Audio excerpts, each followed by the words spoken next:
Human Sukuna आज के time पे इसे कौन नहीं जानता होगा। ऐसा हो ही नहीं सकता कि तुम एनीमे फैन हो और सुकुना को ना जानते हो। और तो काफ़ी लोग इसके फैन भी होंगे क्योंकि सुकुना कर्स ऑफ किंग जो है और तो और इसी के साथ सबसे ज़्यादा पावरफुल कैरेक्टर है पूरे जुजुत्सु काइसेन में। सुकुना और गैतो दोनों ही एक टाइम पे जुजुत्सु सोसाइटी है और जुजुत्सु सोसाइटी कितना पुराना है तुम तो इसी से पता लगा लो कि सुकुना की बॉडी को मरे हुए 1000 साल से भी ज़्यादा हो चुका है। और तो पहले इस क्लिप को देखो। क्या वो तुम्हें मिली? सॉरी, मैंने उसे खा लिया। तो देखो एक ऐसी चीज है जिससे कोई ह्यूमन सोर्सर और कर्स स्पिरिट भाग ही नहीं सकता और वो है डेथ। क्योंकि डेथ एक ऐसी लास्ट स्टेज है जिसे सबको जाकर के एक्सेप्ट करना ही पड़ता है। लेकिन सुकुना जो कर्स ऑफ किंग है उसने इन सब की आंखों में धूल झोंक करके अपनी डेस्टिनी को अचीव किया है और कई हजारों सालों से सुकुना जिंदा है। लेकिन हमने जौन से सुकुना को देखा है वो मम्मी या ये बोल लो कि सुकुना का 20% दिखाया गया है। बट डोंट वरी, आज के वीडियो में हम सुकुना के बारे में डीप पास्ट जानने वाले हैं। Are you excited? तो वीडियो को लास्ट तक जरूर देखना। सुकुना जो कर्स ऑफ एनर्जी है, लेकिन सुकुना ने जब अपने आप को कर्स एनर्जी बनाया उस टाइम के जमाने में हैनाराई के सोर्सरर भी नहीं कर पाते थे। इनफैक्ट उस टाइम को गोल्ड एज बुलाया जाता था और सुकुना प्रिंसिपल था उस एवोल्यूशन का। इनफैक्ट सुकुना ने अपनी बॉडी को कर्स ऑब्जेक्ट में बांट दिया था ताकि वो हजारों साल से भी ज्यादा जी सके। और तुमने जे में देखा ही था, यूजी ने जब सुकुना का फिंगर खा लेता है वो एक रैंडम मूवमेंट नहीं था, वो एक सुकुना का परफेक्ट प्लानिंग था ताकि वो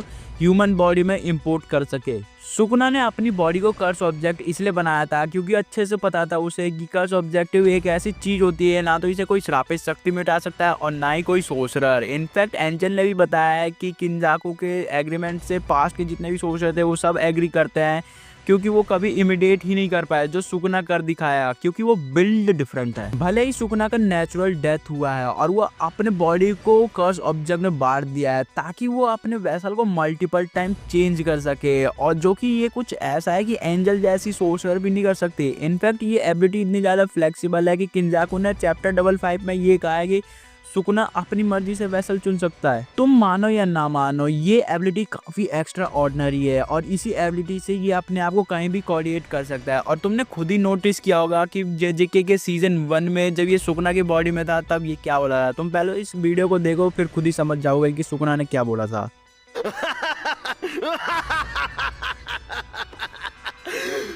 मुझे पता था रोशनी का असली मजा शरीर में ही आता है। सारे लोग कहाँ हैं? औरतें कहाँ हैं? जो कि खुद इम्प्लाई करता है कि ये कर्स स्पिरिट के बॉडी में भी जा सकता है, लेकिन वहाँ पे ये मजा नहीं है जो ह्यूमन बॉडी में है। और हजारों साल पहले कर्स स्पिरिट और वेसल ने इसके फिंगर को कंज्यूम किया था। तो इसी चीज का एविडेंस चैप्टर 58 में मिलता है जहाँ पर ये इंसिडेंट खुद एक कर्स स्पिरिट करता है। लेकिन ये लास्ट नहीं था। चैप्टर 212 में सुकुना ने दिखाया था अपना हाईएस्ट स्किल।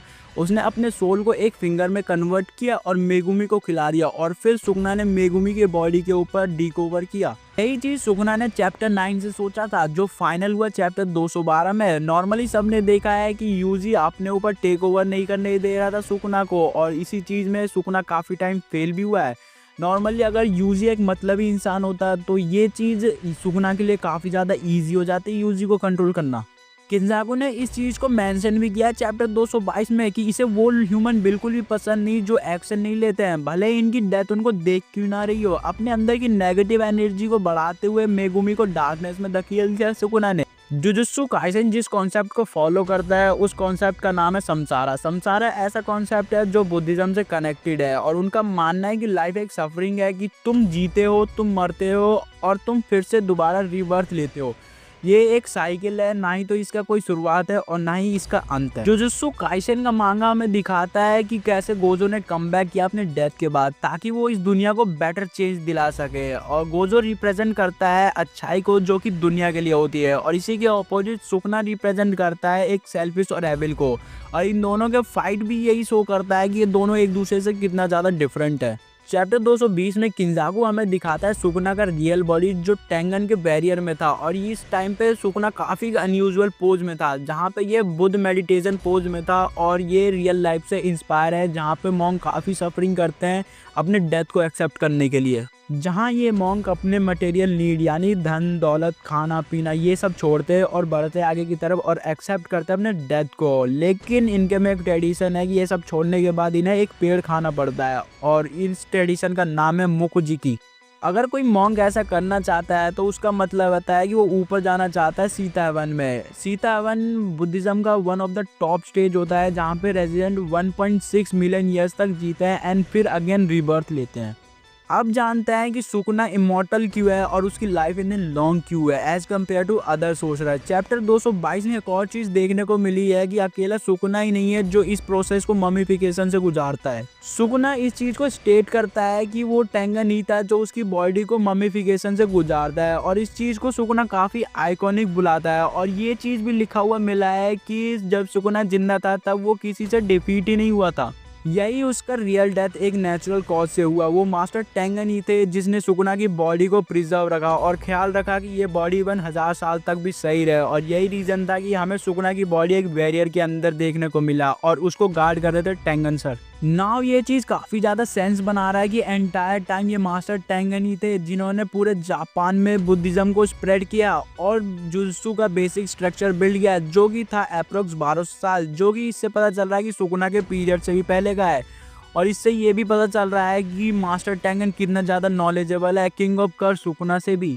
चैप्टर 221 में बताया गया है कि king of curse Sukuna immortal है और यही चीज़ इसके लिए डिसएडवांटेज है। वो इतना ज़्यादा पावरफुल है कि उसके अकेले होने का यही सबसे बड़ा रीज़न है क्योंकि पूरे जुजुत्सु काइसेन में उसका मुकाबला करने वाला कोई ऐसा सोर्सरर है ही नहीं।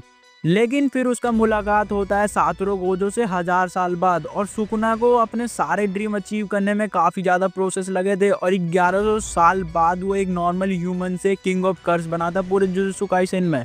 जिससे ये पता चल रहा है कि जुजुत्सु काइसेन के राइटर कैसे एक रियल लाइफ को एनिमे में प्रेजेंट कर रहे हैं। और इस चीज़ का प्रूफ यह है कि किंजाकू की बॉडी हिडा प्रोविंस में मिलती है। हिडा प्रोविंस एक वही जगह है जहाँ पे रियल लाइफ में सुकना एग्जिस्ट करता था।